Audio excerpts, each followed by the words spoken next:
Avi Farhan is wary about unpacking again.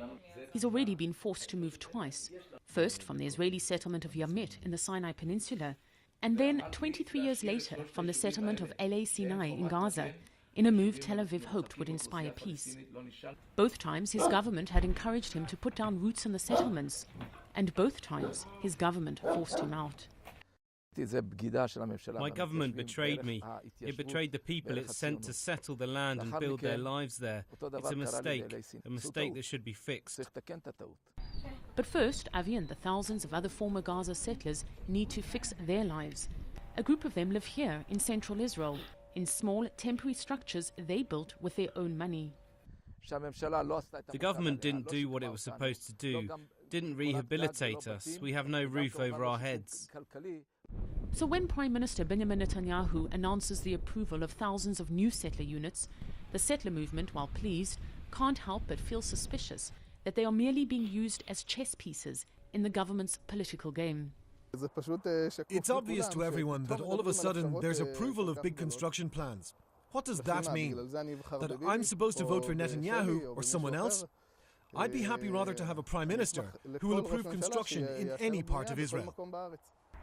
Tomera Rent works for a property development group in a neighborhood in East Jerusalem that is past the pre-1967 Green Line. Construction here is controversial, but the waiting list of hopeful buyers is overflowing. I think that the government of Netanyahu realizes that most important for them now is to give the settlers what they want, because the constituency of Likud party, of Netanyahu party, is the far right, and they're playing into their hands, and unfortunately not in the hands of the general public interest.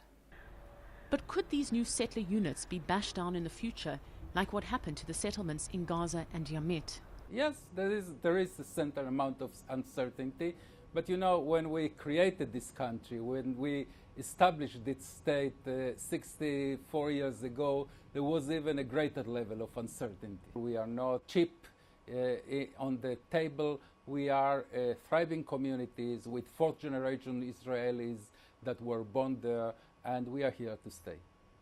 And for as long as the government's on their side of the settlement debate, they're staying, at least for now.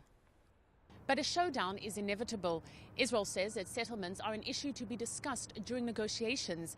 But Palestinians say they won't hold peace talks while Israel builds on land they want for a future state. Paula Slier, RT, Tel Aviv.